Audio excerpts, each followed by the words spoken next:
Hello. Hopefully you've read the post. The purpose of this video really is to maybe give you a chance to hear my voice, see me talking, and realise that the person who's written that post doesn't look, doesn't sound, and genuinely doesn't feel like somebody who's got stage 4 bowel cancer that now has a terminal prognosis on it as well. I'll try and keep this brief because I've realised as I've been recording this video several times now, I can speak forever. So suffice to say, January 2023, diagnosed with stage 4 bowel cancer. After a few weeks of letting it settle in, I decided that I want to have what I would term to be a slightly different journey through cancer. And what I mean by that is I wanted to have a self-inspired, vision-led journey through cancer. And I didn't want to have a fear-based relationship with cancer because I think that if I went through this process scared, then all that's going to happen is that every treatment I have, every consultation I have, every scan I have is going to be loaded with jeopardy. And I know through the work that I do that actually if my body is in a state of fight or flight, it's in a state where it's not in a good place to mend itself. And actually I really need to be in a really, really good place for it to mend itself. Fast forward 3 lots of chemotherapy, 5 weeks of daily radiotherapy with chemotherapy, incredibly positive results, although we had a bit of a setback when we noticed that tumours had gone into my lungs. Then we get to September last year and we get the news that actually there's been some regrowth in tumours. And that tells you a couple of things. Well, it tells you one thing really, which is that those tumours are resistant to the treatment they've been under. So I have some chemotherapy resistant tumours in my body. Then the real bad news was that one of those tumours that had regrown in my liver is in such a place that the surgeon cannot operate because if they were, they would always leave cancer behind, and you only operate on cancer if you're going to take it out of the body. So at which point then my whole treatment plan changes and it's now about lengthening my life, not curing cancer. So why do I share all this now? Well, I guess first of all, I never thought I had a good reason to share it in the first place. This journey was about me.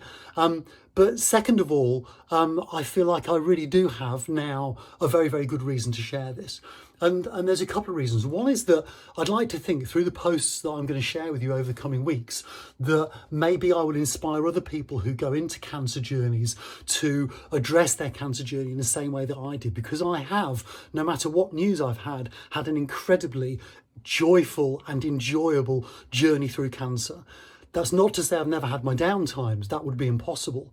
But actually, the vast majority of my journey through cancer, I've thoroughly enjoyed it, and I continue to thoroughly enjoy my life and look forward to every day with a certain sort of childlike looking forward to the day starting and excitement that goes on in my life every day. And the second good reason for sharing it is that myself and some really good friends have come together and we've decided that we would like to raise some money. And what I'd really love you to do is I'd love you to just follow the link in this article. I'd like you to go to the web page where there's 3 just giving links and you can choose whichever one you want to give to. There's 3 really, really good causes. There's Blood Cancer UK, there's Macmillan Cancer Care. And then there's a British athlete, a javelin thrower called Becca Walton. And just to give you a bit of background as to why we've chosen to support Becca is that she's not going to get any support from UK Sport because they don't really support throwing. Why? Because, well, UK Sport are measured on medals and the throwing arm of sport can't guarantee to produce any medals, so they don't get any funding. You probably know that in this day and age where technology and high-powered coaching are really important and need to be paid for, that actually, if you don't get funded, then you're less likely to get medals in the first place. So it's a bit of chicken and egg situation, or what you might call a self-fulfilling prophecy. Becca's very close to our heart. She's very close to my heart because she grew up on the same road that I live on now. And she's very close to my heart because her father was very close to my heart and was part of our friendship group. And her father, Derek, died 5 years ago of cancer. So it's a bit of a journey, it's a bit of a crusade for me and for my friends to raise money to give Becca the training and support that she needs to realise her full potential as an Olympic javelin thrower. Please go to our page, follow the link, read about Becca, read about everything else that's been going on.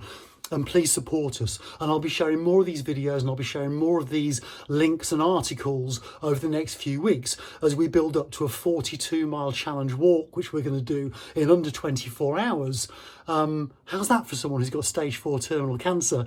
And I hope I'm going to really enjoy doing this stuff and sharing these things with you. And I guess I just want to finish off again by saying, look, I have cancer. I'm not a victim, okay? I don't feel like a victim. I don't think I look like a victim. I certainly don't act like a victim. And that's not to suggest that anybody else shouldn't feel like a victim. That's just my experience of the way that I deal with cancer. But I'd like to share more about that in other posts. Thank you for watching. Please follow the links, support us, and I'd love to get some shares for this article as well. Thank you very much.